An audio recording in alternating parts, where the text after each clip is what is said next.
So it's funny. So we have all this talk about technology, innovation, and here comes a Microsoft guy. And I'm going to talk about digital twin and all this stuff. No, I'm not, actually.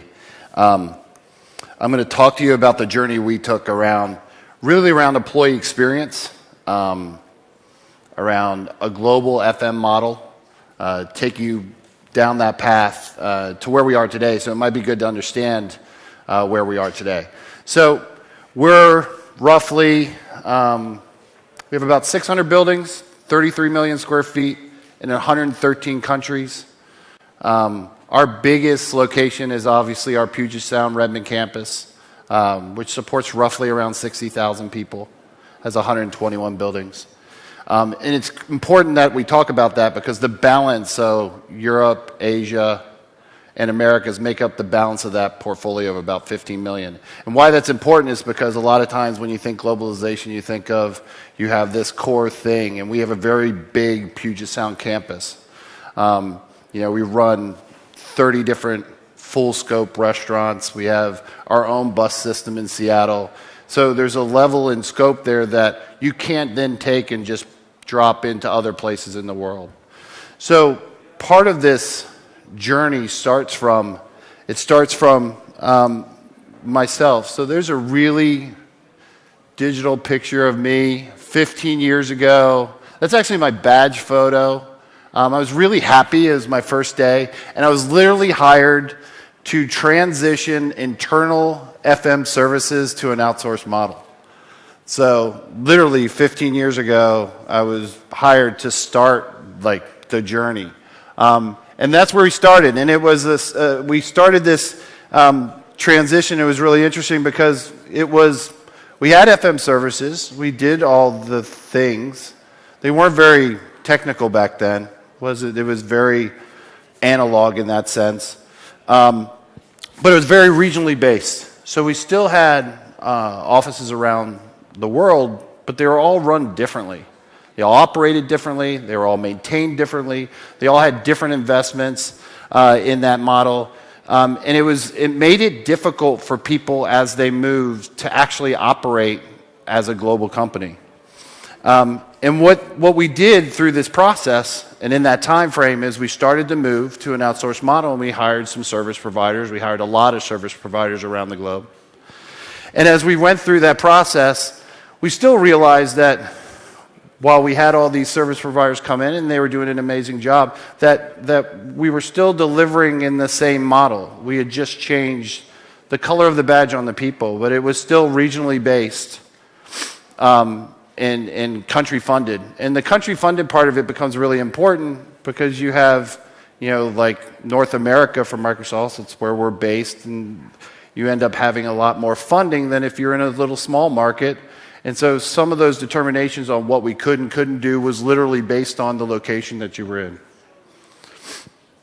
And at that time, just from an RE&F perspective, we only supported PM, which is project management, and actually transaction management. It was managed within the business. So we go through that time frame, and then we get to 2009, and we have this idea within real estate that maybe if we hired some really smart people in the industry to kind of provide expertise to us in IFM, TM, and PM, and then we, as Microsoft internal folks, could provide our sort of secret sauce. So we went out and we created the integrator model, and this integrator model works, and we're actually still using it today. And the principle on it is that Microsoft understands Microsoft, but there are people in the industry who understand transaction management, understand project management, understand IFM, the actual delivery of the service better than we do. And so we put this model together. But during that time, so to create the secret sauce, we created what we called our Center of Excellence. And what the Center of Excellence was built on this principle that Microsoft knows to some degree what's best for us internally. So we know, we have a sense of what our employees are looking for. We have a sense of what our employees want. We can drive some ideas around how we think services should be delivered. But we were still stuck in this idea or this model of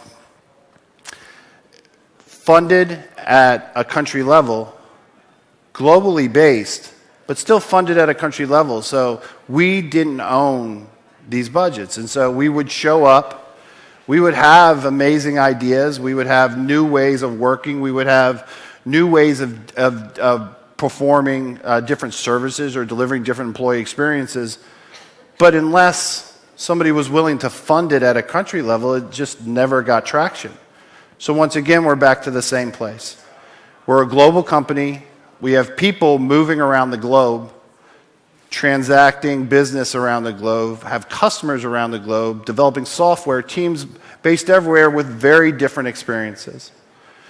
And so through this path, this was actually the start. This is where we really start to globalize in this sense. We started to develop the solutions that got us to the place where we could then actually go global truly. And part of that was building the story behind why it was important for the real estate and security organization to own our own budget, to explain the disparities, to get the partnership of our senior leaderships across our product groups to say, hey, you know, my experience of my employee in Redmond is amazing, but the experience of my employee in wherever in the world is not as amazing as that. And we can't have haves and have-nots.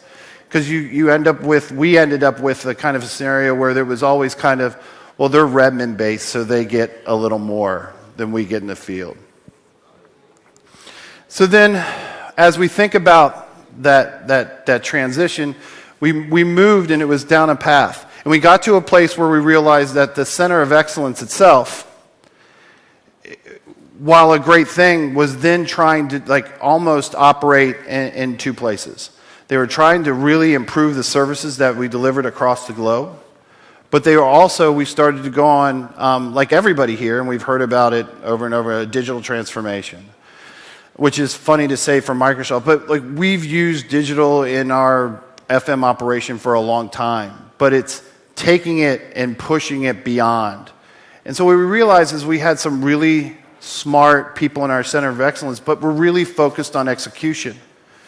And we needed a Center of Excellence organization that was not only focused on execution, but that was also focused on innovation. How can we take what all the people in this room are doing, what people within Microsoft are doing, what people within most companies are doing these days, and drive that into our service delivery and what we're delivering to our employees and customers. One of the key things to that was, so we took the Center of Excellence organization and we turned it into what we call the Center of Innovation, really focused on technology, regionally based, so we have these folks based in each of our regions around the world, really driving the solutions across our portfolio. And it could be anything from how we deliver food services, how we support buildings, how we manage car parking, you name it, they're engaged in trying to identify the best solutions to deliver our business to our customers. And then we created what is shared service. And shared service is just a new name for Center of Excellence. The shared service platforms, they're the global platform owners. They're the people who actually develop the governance, develop the global platforms, so that we can deliver what we call a global platform that's regionally relevant. Meaning, we're not taking what they do in Redmond and just trying to drive it out. Because one, we've already talked about how that really doesn't work because the scope and scale is just, it's just too different. We operate a city in Seattle effectively. You can't take that to Ireland, so to speak. So through that process, what we want to be able to do is take these principles, take these global principles, and apply them at a regional level. And then at a regional level, even take it down to a site level. So the delivery of the FM services and our employee experience, which is what we're really driving towards, is the same but subtly different in terms of what that experience is. It's tied to the culture of Ireland. But if I was just in Israel on Monday, and the experience there it's tied to the Microsoft experience. It looks and feels like a Microsoft Office. The people, how I engage with it, how I get access to space, how all the systems work, align.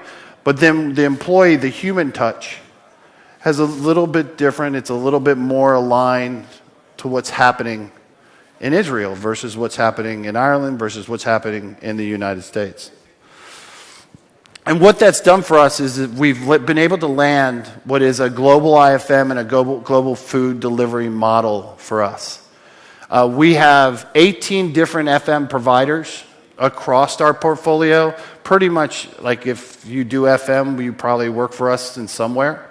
We have, like Alexei said, in Russia, we have a single provider that provides just in Russia. But if I go to here in EMEA, it's Sodexo is our provider, CBRE in the US, and so forth and so on.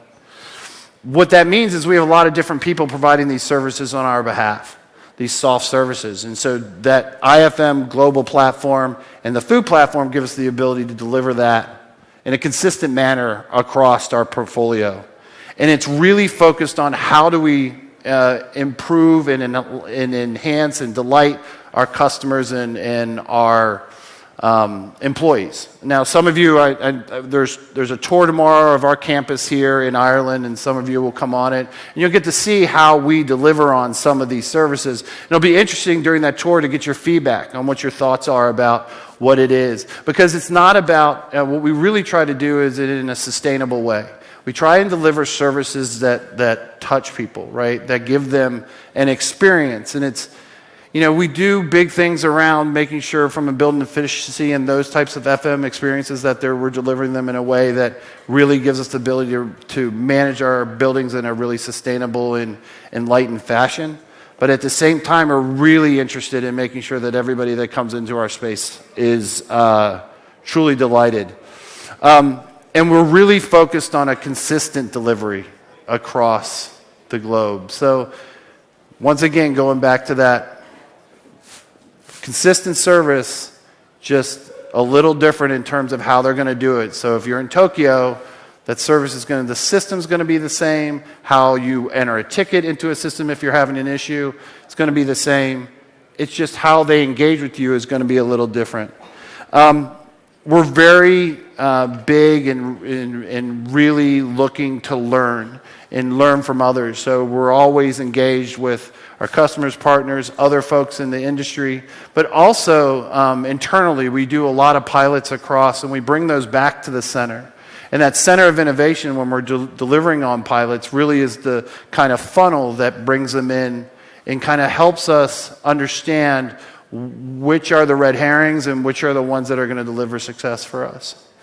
But you probably, there's a carton of milk, chocolate milk up there.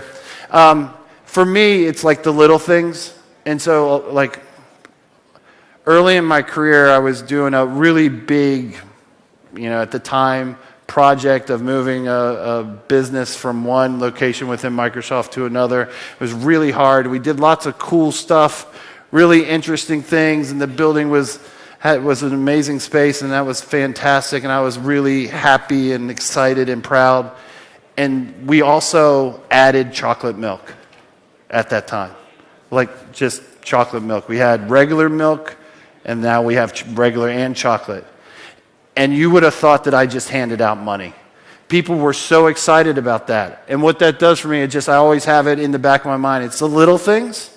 It's all the services we offer. We talk a lot about big data and how that makes us more efficient and smarter. We deliver better service. But ultimately, it's that human touch we have with our employees, our customers, that really leaves them with that impression of who we are and what we're delivering. And so ultimately, that's kind of the journey that we've taken.